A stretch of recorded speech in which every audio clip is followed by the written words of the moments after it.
Hello friends, कैसे हैं आप सब। आई होप आप सब बहुत अच्छे होंगे। मैं करुणा स्वागत करती हूं आपका आपके चैनल एजुकेट योरसेल्फ में। तो कल हमने क्या पढ़ा था, इनइक्वालिटी का कॉन्सेप्ट पढ़ा था, उसके कुछ क्वेश्चंस करे थे। आज उसके मैंने आप लोग को बताया था कि कैसे स्टेटमेंट से कंक्लूजन को चेक किया जाता है। ओके, आज मैं उसके आंसर्स कैसे निकाले जाते हैं वो बताऊंगी और फिर उसके आगे का केस आइदर और वाला केस बताऊंगी। तो स्टार्ट करने से पहले आप लोग चैनल को सब्सक्राइब कर दो प्लीज़, लाइक करो, शेयर करो और बेल आइकन को प्रेस कर दो। ओके, तो चलो स्टार्ट करते हैं क्वेश्चन से ही। ओके, तो क्वेश्चन है 1 मिनट।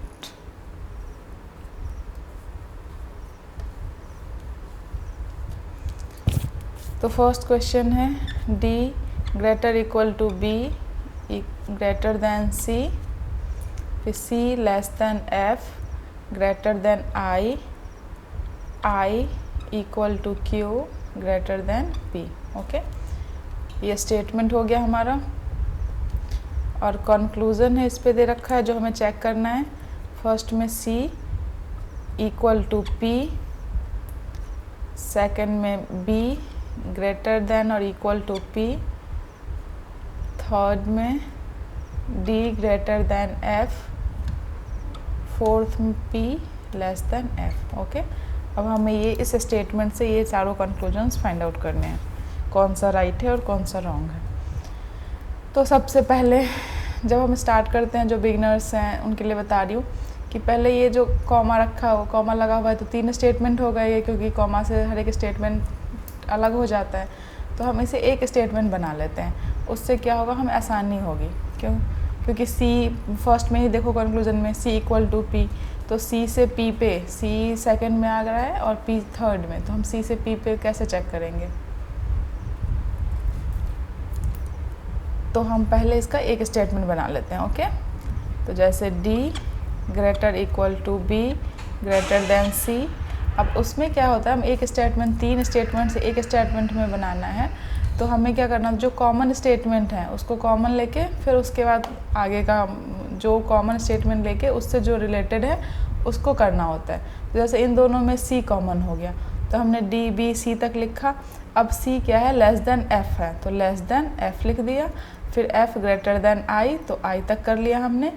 इसमें ये तो सिंपल सा ही है। फिर I इक्वल टू Q, तो बस हमें कॉमा हटा देना है और बाकी सारे लिख देने हैं। ये तो इसमें तो कोई वो है नहीं, इजी वाला ही है। तो चलो ये हमने स्टेटमेंट लिख लिया।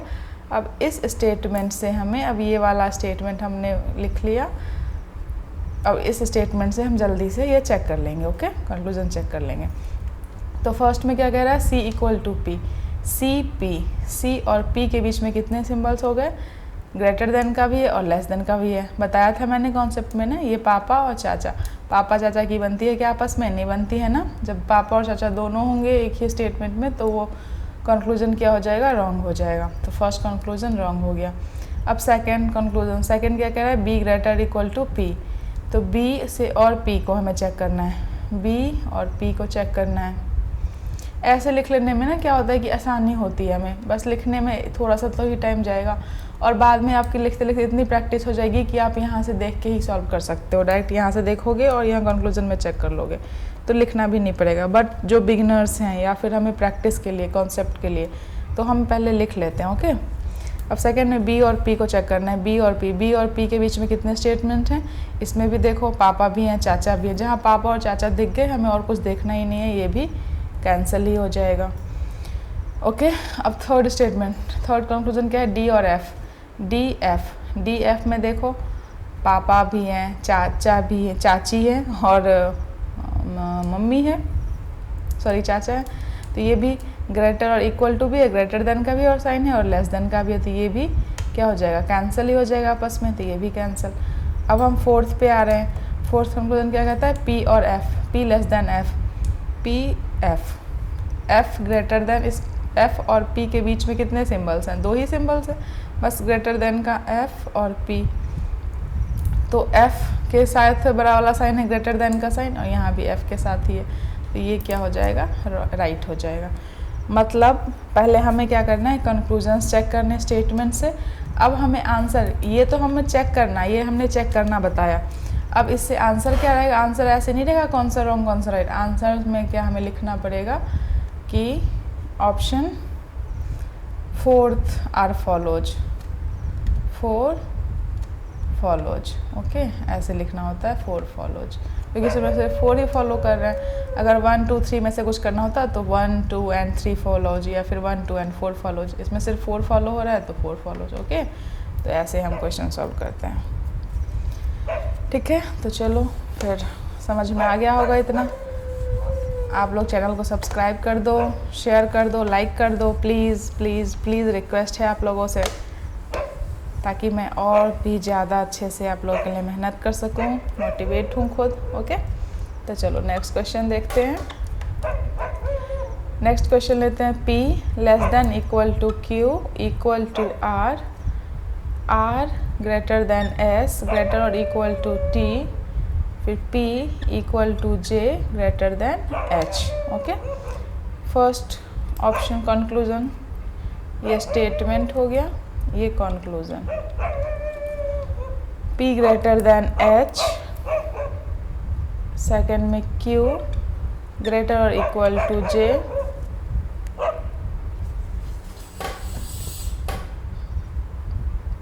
Q > J, थर्ड में R <= H, और फोर्थ में Q =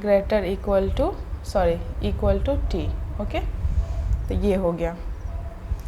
अब हमें फिर से वही करना है, 3 स्टेटमेंट है, तीनों स्टेटमेंट को एक स्टेटमेंट में लाना है। ओके, क्योंकि जल्दी से हो जाए इसलिए टाइम टेकिंग ना।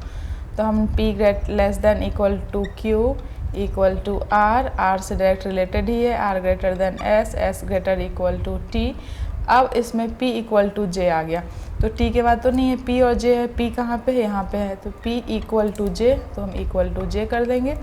और J <= H है, मतलब H और J में J ग्रेटर है, तो ऐसे वाला ये हो जाएगा, J की तरफ J ग्रेटर H। तो ये हमारा फाइनल वाला स्टेटमेंट हो गया।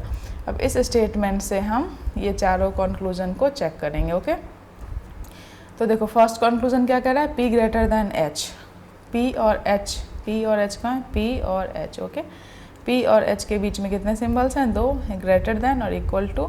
ये P रहा, ये H, मतलब ग्रेटर देन का साइन किसके साथ है, P के साथ, और ऑप्शन में भी P के साथ है ग्रेटर देन का साइन, मतलब ये ऑप्शन बिल्कुल करेक्ट है। ओके, अब सेकंड ऑप्शन हम चेक करेंगे। सेकंड ऑप्शन में क्या कह रहा है, Q ग्रेटर देन और इक्वल टू J। Q और J को चेक करना है, Q और J को चेक करना है। ओके, इसमें इक्वल टू का साइन है Q और J के बीच, और ग्रेटर देन, लेस देन और इक्वल टू का। तो ये किसके साथ है, Q के साथ ये वाली साइन है, लेस देन और इक्वल टू, मतलब J लेस देन और इक्वल टू है Q के, मतलब Q ग्रेटर देन और इक्वल टू है J के। और ऑप्शन सेकंड में भी क्या कह रहा है, Q ग्रेटर देन और इक्वल टू है J के, मतलब ये ऑप्शन भी बिल्कुल करेक्ट है। Okay, sorry. अब थर्ड क्वेश्चन, थर्ड ऑप्शन पे आते हैं। थर्ड पे R और H को चेक करना है हमें। ओके, R और H को, तो R और H को हमने चेक किया, तो H और R, ये सब मैं समझाने के लिए इतना कर रही हूँ, वैसे तो आप देखोगे फटाक से कर दोगे, बट ये समझाने के लिए कह रही हूँ क्योंकि कॉन्सेप्ट वाली क्लास है ना, तो हमें बेसिक से पहले जिन बच्चों को, जो स्टूडेंट्स नए हैं, उन्हें तो बिल्कुल ये चीज़ें समझानी पड़ेंगी ना, इसलिए मैं समझा रही हूँ इतने अच्छे से। H और R के बीच में, H और R के बीच में कितने सिंबल्स हैं, greater than, sorry less than equal to और इक्वल टू का। ओके, तो बताया था अगर पापा चाची कोई भी हो तो पापा वाली साइन बड़ी होती है, यही हमें लेना है, और ये वाली साइन किसके साथ है, R के साथ है। यहाँ पे भी हम देख रहे हैं कि ये बड़ी वाली साइन, ग्रेटर देन का साइन R के साथ है, तो ये ऑप्शन भी बिल्कुल करेक्ट हो जाएगा। ओके, अब फोर्थ ऑप्शन Q और T। Q और T के बीच में हमने देखा कि Q और T के बीच में भी 3 सिंबल्स हैं, इक्वल टू का, ग्रेटर देन और ग्रेटर देन इक्वल टू। तो इन तीनों सिंबल्स में कौन सा सिंबल्स, ये वाली सिंबल्स बड़ी होती है जो पापा वाली सिंबल है, और ये किसके साथ है, Q के साथ है। बट यहाँ पे तो q इक्वल टू टी है, यहाँ से तो q ग्रेटर दैन टी होती है, तो ये क्या हो गया, रॉन्ग हो गया। q अगर q ग्रेटर दैन टी होता तो वो सही होता। ओके, तो ये ऑप्शन रॉन्ग हो गया। अब हम इसका आंसर क्या देंगे, इसका आंसर हो जाएगा 1, 2 एंड 3 फॉलोज। ओके, इसका ये आंसर होगा 1, 2 एंड 3 फॉलोज। मतलब क्या है, स्टेटमेंट से पहले हम कंक्लूजन्स को चेक करेंगे, उसके बाद जो राइट होंगे, जो ऑप्शन से सही होगा उसे हम 1 मतलब वो फॉलो करेगा, और जो रॉन्ग हो जाएगा वो फॉलो नहीं करेगा। ओके, तो अब समझ में आ गया होगा, आई थिंक आप लोगों को बहुत अच्छे से समझ में आ गया होगा। अब मैं इसका ये इनइक्वालिटी, देखो मैंने क्वेश्चंस भी कराए हैं ताकि आपके एक एक कॉन्सेप्ट क्लियर हो। ठीक है, कॉन्सेप्ट भी कराया है, क्वेश्चंस भी कराया। अब मैं इसके दूसरा वाला केस जो आइदर और का केस है वो कराऊंगी, वो थोड़ा सा समझने वाली बात है। ओके, चलो इसे रवि कर देती हूँ, तब प्लीज़ चैनल को सब्सक्राइब कर दो। ओके, चलो अब मैं आइदर और का केस लेती हूँ।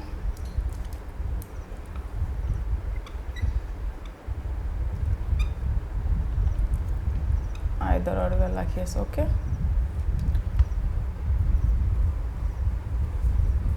इसमें क्या है, आइदर और वाले केस में कि हमें कुछ रूल्स याद रखने होते हैं, कुछ रूल्स पढ़ने होते हैं। जैसे फर्स्ट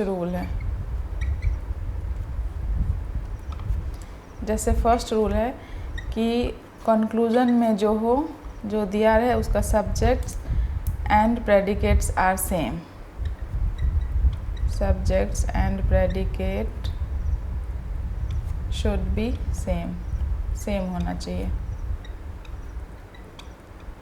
ये मैं इसलिए लिख रही हूँ ताकि अगर किसी को स्क्रीनशॉट लेना हो तो आप ले सकते हो, ताकि याद रहे, आप एक नोट्स भी प्रॉपर बना सकते हो।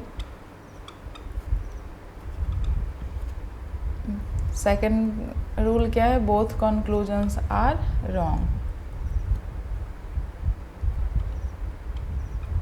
या शुड भी लिख देते हैं, शुड बी रॉन्ग होने चाहिए, शुड बी रॉन्ग। ओके, मतलब क्या, सब्जेक्ट एंड प्रेडिकेट सेम और बोथ, मतलब क्या, जैसे मान लो कंक्लूजन फर्स्ट में ए ग्रेटर देन बी है और सेकंड में बी ग्रेटर देन ए है। मतलब क्या होगा, subject and predicate should be same, subject और प्रेडिकेट सेम होना चाहिए। इसमें सब्जेक्ट ए है, प्रेडिकेट बी है, और ऑप्शन सेकंड में सब्जेक्ट बी है और प्रेडिकेट ए है। मतलब क्या, ए बी बी ए दोनों सेम है, तो सब्जेक्ट प्रेडिकेट दोनों सेम होना चाहिए। फर्स्ट रूल फॉलो कर रहा है। उसके बाद सेकंड में क्या कह रहा है, both conclusion should be wrong, दोनों कंक्लूजन्स को रॉन्ग होने चाहिए। मतलब अगर स्टेटमेंट में कुछ है तो उससे ए ग्रेटर देन बी भी रॉन्ग होना चाहिए और बी ग्रेटर देन ए जो आएगा वो भी रॉन्ग होना चाहिए। मतलब ये दोनों कंक्लूजन ऑप्शन स्टेटमेंट को सेटिस्फाई नहीं करना चाहिए। ओके, तो ये हो गया इसका मतलब। अब थर्ड क्या कहता है, थर्ड रूल कहता है कि फॉलोड बाय 3 सिंबल्स। जो 3 सिंबल्स होते हैं ना, वो सारे सिंबल्स को फॉलो करें। जैसे क्या होता है, that is greater than, less than और इक्वल टू को। ओके, ये तीनों सिंबल्स फॉलो करने चाहिए कंक्लूजन में। In conclusion, but know made a friendship, लेकिन ये तीनों होने चाहिए, ये तीनों सिंबल्स उसमें होने चाहिए, बट इन तीनों सिंबल्स का कोई रिलेशनशिप नहीं होना चाहिए आपस में स्टेटमेंट में। ओके, मतलब स्टेटमेंट में ये तीनों सिंबल्स होंगे तो कंक्लूजन में भी तीनों सिंबल्स होने चाहिए, कंक्लूजन में तीनों सिंबल्स होंगे, बट स्टेटमेंट से इनका कोई, मतलब स्टेटमेंट में इनका कोई फ्रेंडशिप नहीं होना चाहिए, मतलब आपस में इनका कोई मेलजोल नहीं है। ओके, मतलब जैसे ये वाला सिंबल हो गया, सॉरी, ग्रेटर देन और लेस देन, ये अपोजिट्स हो गए, तो ऐसे होने चाहिए, अपोजिट साइन होने चाहिए। ओके, तो ये थर्ड का ए हो गया। एक और रूल बी बचा, मैं बता रही हूँ। यहाँ तक तो समझ में आ गया होगा आई थिंक। 3 रूल्स हैं आइदर और केस के। एक, सब्जेक्ट प्रेडिकेट सेम होना चाहिए, दोनों कंक्लूजन्स आपस में रॉन्ग होने चाहिए और तीनों सिंबल्स को कंक्लूजन में फॉलो करना चाहिए। तीनों सिंबल्स होने चाहिए कंक्लूजन में, बट स्टेटमेंट में वो इन तीनों सिंबल्स का आपस में कोई मेल जोल नहीं होगा, कोई फ्रेंडशिप नहीं होगी। ओके, आई होप समझ में आ गया होगा। अब मैं इसके जो लास्ट वाला रूल है वो बताती हूँ, फिर उस पर क्वेश्चंस कराऊंगे।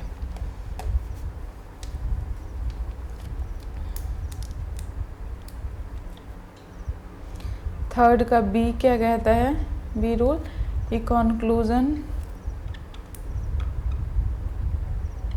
conclusion symbols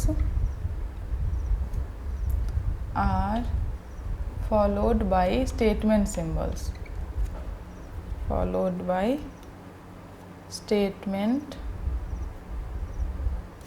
symbols।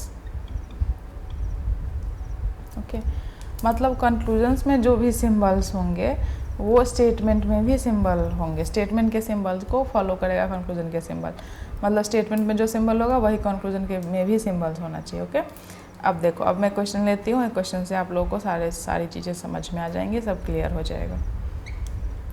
जैसे देखो, स्टेटमेंट है P less than equal to Q equal to F less than S equal to R greater than A और ग्रेटर देन B। ओके, और कंक्लूजन्स होंगे फर्स्ट में A greater than P, second में P greater equal to A। Okay, तो ये हमें check करना है, A और P को चेक करना है, A और P, A P। ओके, तो देखो आपस में पापा चाचा सारे हैं तो कैंसिल हो जाएगा ना, तो A और P कैंसिल, फिर P और A भी सेम चीज़ें, पापा चाचा ये सारे, तो कैंसिल हो गया। तो अब देखो, जब हमें दोनों कंक्लूजन्स कैंसिल हो जाएगा, रॉन्ग हो जाएंगे, तो हमें आइदर और वाला केस माइंड में हिट करना चाहिए कि कहीं आइदर और वाला केस तो नहीं होगा। तो इसके लिए हम पहले तो रॉन्ग हो गया, इसमें से स्टेटमेंट से चेक करा हमने तो ये रॉन्ग हो गया। अब हम नाइदर 1 और 2 फॉलोज लिखने से पहले हम चेक करेंगे कि कहीं ये आइदर और वाला केस तो नहीं है। तो इसलिए आइदर और, फिर हम देखेंगे कि आइदर और केस में क्या क्या रूल है। तो फर्स्ट रूल क्या कहता है कि subject and predicate should be same, तो सब्जेक्ट और प्रेडिकेट को सेम होना चाहिए। तो हम देख रहे हैं यहाँ पे सब्जेक्ट A है, प्रेडिकेट P, और सेकंड में सब्जेक्ट P प्रेडिकेट A, मतलब सब्जेक्ट और प्रेडिकेट दोनों सेम है। ओके, है ना, सब्जेक्ट और प्रेडिकेट दोनों सेम है। तो फर्स्ट रूल को फॉलो कर गया ये। फिर सेकंड रूल क्या कह रहा है कि बोथ कंक्लूजन्स आर रॉन्ग, तो बोथ कंक्लूजन्स आर रॉन्ग, तो ये भी फॉलो कर गया, ये भी फॉलो हो गया। थर्ड क्या कहता है कि all symbols followed by 3 symbols, सारे सिंबल्स फॉलो करना चाहिए। तो देखो, ये वाला सिंबल भी है, A ग्रेटर देन P से ग्रेटर देन का हो गया, फिर इसमें A लेस देन P, तो लेस देन वाला भी हो गया, और इक्वल टू P, तो ये मतलब तीनों सिंबल्स फॉलो कर रहे हैं। तो फॉलोड बाय 3 सिंबल्स, ये भी ये रूल भी फॉलो कर रहा है, फॉलोड बाय 3 सिंबल्स, ये रूल भी फॉलो कर रहा है, मतलब तीनों रूल फॉलो कर रहा है इधर और केस वाला। तो ये आइदर 1 और 2 फॉलोज होगा। और थर्ड का भी देख लो कि conclusion symbols are followed by statement symbol, तो कंक्लूजन में जो सिंबल्स हैं वो स्टेटमेंट में क्या सिंबल है, A और P को हमने करा, तो A greater than P less than equal to A है, और A फिर इस वाले से A ग्रेटर देन भी P हो रहा है, मतलब ये फॉलो कर रहा है स्टेटमेंट वाले से। तो इसका आंसर क्या हो गया, आइदर 1 और 2 फॉलोज। ओके, तो ये इसका आंसर हो गया। देखो, ये इनइक्वालिटी ऐसी टॉपिक है कि ये SSC में भी आती है, मैथ्स बैंकिंग में भी आती है, रेलवेज़ में भी आती है, सारे एग्ज़ाम्स में आती है। इसलिए इस टॉपिक को अच्छे से कर लो, और मैं बता रही हूँ इतने अच्छे से समझा रही हूँ, तो समझ लो। इस पर जितनी ज़्यादा प्रैक्टिस करोगे फिर इतना टाइम भी नहीं लगेगा, आप देखोगे और फटाक से कर दोगे। क्योंकि मुझे समझाना है इसलिए मैं टाइम ले लेके समझा रही हूँ, ताकि अच्छे से चीज़ें सही से क्लियर हों एक एक बच्चों के माइंड में। ओके, अब चलो मैं दूसरा क्वेश्चन लेती हूँ। सेकंड क्वेश्चन क्या कह रहा है कि स्टेटमेंट है P less than equal to Q equal to F less than S equal to R greater than A greater than B. Okay, और कंक्लूजन क्या कह रहा है? फर्स्ट में J greater than V, second में वी इक्वल टू जे और third में V greater than J, fourth में एम छोड़ो ये फिर से फर्स्ट और सेकंड ले लेते हैं, एम ग्रेटर देन पी और सेकंड में M less than equal to P. Okay, अब देखो जे वी जे, तो जे और वी तो कहीं ऑप्शन में है ही नहीं स्टेटमेंट में, सॉरी जे और वी तो है ही नहीं, तो ऐसे ही रॉन्ग हो गया सारा, क्योंकि स्टेटमेंट में ही नहीं है तो कंक्लूजन में कैसे होगा? फिर ये ऐसे ही तीनों कंडीशंस रॉन्ग हो गई। अब देखो जब तीनों कंक्लूजन रॉन्ग हो गई तो हम सीधे नाइदर 1 नॉर 2 नॉर 3 फॉलोज नहीं लिखेंगे। सबसे जब भी कंक्लूजन रॉन्ग हो तो हमारे माइंड में हिट करना चाहिए कि कहीं ये आइदर और वाला केस तो नहीं है, तो हमें उसके रूल्स को चेक करना होता है। रूल्स को चेक करना, सेकंड तो बोथ कंक्लूजन्स आर रॉन्ग या फिर all conclusions should be wrong, ये तो ऐसे ही फॉलो हो गया। अब फर्स्ट और थर्ड को फॉलो कराना होता है कि वो फॉलो कर रहा है या नहीं। फर्स्ट रूल क्या कहता है हमारा कि subject and predicate should be same, subject predicate same होना चाहिए। तो देखो सब्जेक्ट जे वी जे सब सेम है, तो फर्स्ट रूल जो कहता है फर्स्ट रूल फॉलो कर रहा है, सेकंड भी फॉलो कर रहा है, और थर्ड क्या कह रहा है कि ऑल सिंबल्स फॉलो होने चाहिए, तो वो भी देख लो। फर्स्ट से ग्रेटर देन, ये इक्वल टू, और इससे जे ग्रेटर देन था तो यहाँ से जे लेस देन है, तो तीनों सिंबल्स भी फॉलो कर रहे हैं, मतलब ये तीनों रूल फॉलो कर रहे हैं। तो आइदर 1 और 2 और 3 फॉलोज, ये होगा इसका आंसर। ओके, वैसे इस टाइप के क्वेश्चंस आते नहीं है, मैंने ज़्यादा हाई लेवल के लिए लिया, बट इसलिए लिया ताकि आप लोगों को कोई कन्फ्यूजन ना हो। अगर ऐसे भी क्वेश्चंस देखने को मिल जाए मान लो किसी एग्जाम में, तो आप ऐसा मत सोचो अरे बाजे और वी तो है ही नहीं, ये कौन सा क्वेश्चन दे दिया, गलत तो नहीं दे दिया, कहीं ऐसा तो नहीं हो ये कंक्लूजन किसी और का, स्टेटमेंट किसी और का, इसलिए मैंने ऐसा वाला क्वेश्चन कराया। ओके, अब देखो अगर मान लो ये वाला ऑप्शन हो कि m ग्रेटर देन p और m लेस देन और इक्वल टू p, अगेन यहाँ पे p तो है बट m का कहीं पे भी कोई चर्चा नहीं है, तो ये दोनों भी रॉन्ग हो जाएंगे। और सेम चीज़ देख लो, सब्जेक्ट प्रेडिकेट सेम है दोनों में, तो ये भी फर्स्ट रूल फॉलो करता है, subject predicate same. Second rule follow कर रहा है, both conclusions are wrong. Third rule follow कर रहा है, ग्रेटर देन लेस देन और इक्वल टू तीनों सिंबल्स को फॉलो कर रहा है। तो ये अगर ये होता तो ये भी होता आइदर 1 और 2 फॉलोज आंसर। ओके, तो आई होप क्लियर हो गया होगा, समझ में आ रहा होगा आप लोगों को। अब एक क्वेश्चन और लेती हूँ ताकि और क्लियर हो जाए, क्योंकि जितने क्वेश्चंस करोगे ना उतने, अब देख रहे हो कि मैं हर एक बार अलग अलग डिफरेंट टाइप के क्वेश्चंस करा रही हूँ। ओके, अब नेक्स्ट क्वेश्चन ले लेती हूँ, स्टेटमेंट यही रहने देती हूँ, p less than equal to q equal to f greater than s equal to r greater than a greater than b। Okay, अब कंक्लूजन इसका ले लेती हूँ, फर्स्ट में p इक्वल टू q और सेकंड में p less than q। Okay, अब देखो p और q सब्जेक्ट प्रेडिकेट सेम, पहले दिए चेक कर लो p और q, क्या p इक्वल टू q है? p इक्वल टू q तो नहीं है, क्योंकि p लेस देन और इक्वल टू q है, तो रॉन्ग हो गया। फिर ये p लेस देन q है, p लेस देन q तो नहीं है, p तो q के इक्वल टू भी है, बट यहाँ पे ओनली लेस देन है, तो ये भी कंक्लूजन भी रॉन्ग हो गया। अब हमें माइंड में हिट करना चाहिए कि दोनों जब कंक्लूजन आपस में रॉन्ग हो जाते हैं तो हमें चेक करना होता है कहीं ये आइदर और वाला केस तो नहीं है। तो सबसे पहले हम rule first, subject predicate same, तो p और q subject predicate same, first rule follow कर रहा है। Second rule both conclusions are wrong, वो भी फॉलो कर रहा है। थर्ड, जितने स्टेटमेंट में सिंबल्स होने चाहिए उतने कंक्लूजन्स में भी होने चाहिए। तो देखो इन दोनों के बीच में ग्रेटर देन और equal to, q greater than और इक्वल टू p है, तो यहाँ भी इक्वल टू और ग्रेटर देन q के साथ है, तो ये दोनों सिंबल्स फॉलो कर रहे हैं। मतलब इसका आंसर क्या हो जाएगा, आइदर 1 और 2 फॉलोज। ओके, ये हो गया इसका आंसर, समझ में आ रहा होगा?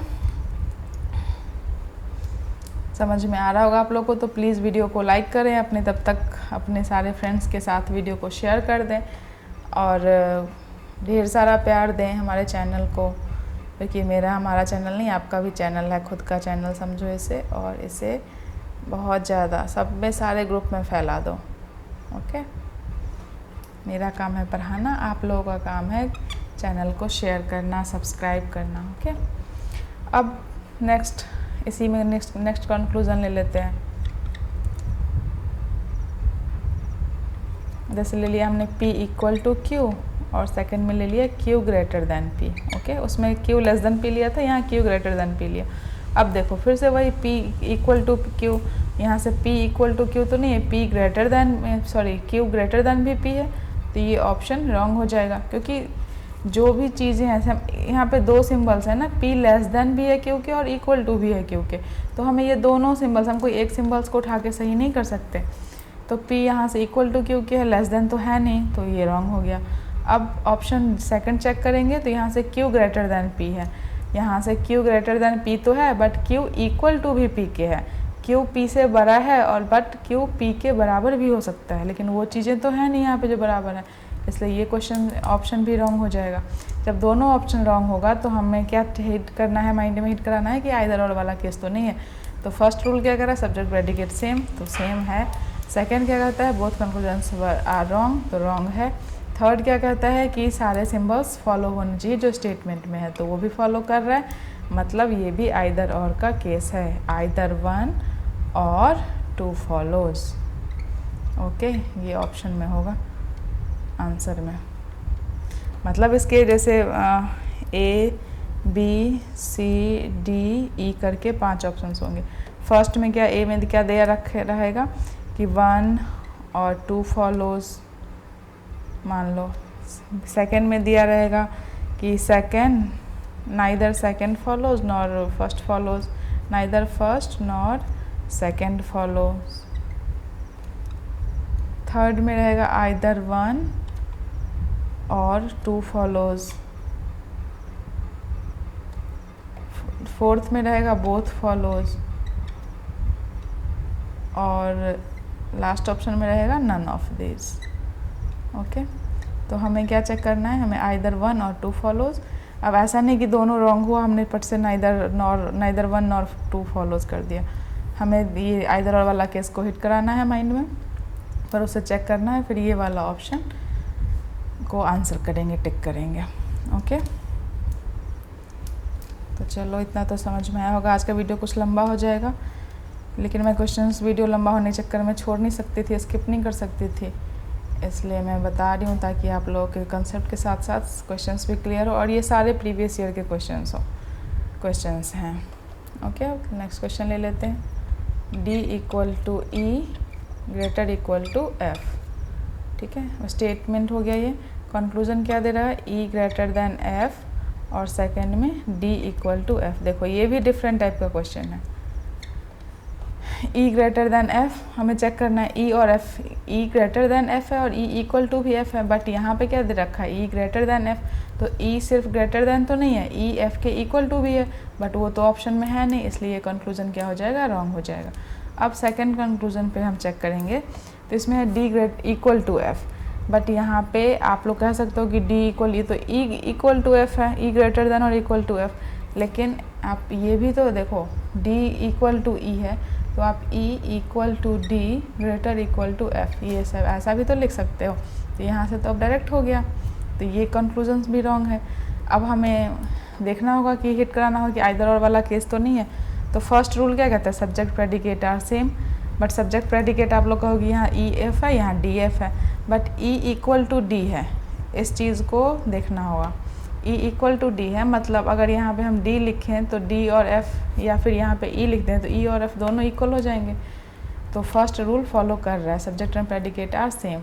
सेकंड क्या, बोथ आर रॉन्ग, दोनों रॉन्ग है, ये भी फॉलो कर रहा है। थर्ड क्या कहता है, ये सारे सिंबल्स फॉलो होने चाहिए, जो भी कंक्लूजन्स में है वो स्टेटमेंट के सिंबल्स को फॉलो करने चाहिए। तो देखो ग्रेटर देन और इक्वल टू, ये दोनों सिंबल्स ग्रेटर देन और इक्वल टू है, तो ये भी सिंबल्स फॉलो कर रहे हैं। तो इसका आंसर क्या हो जाएगा, इसका भी हो जाएगा आइदर 1 और 2 फॉलोज। ये देखो ये बिल्कुल डिफरेंट टाइप का क्वेश्चन था। ओके, तो चलो आज के लिए इतना ही।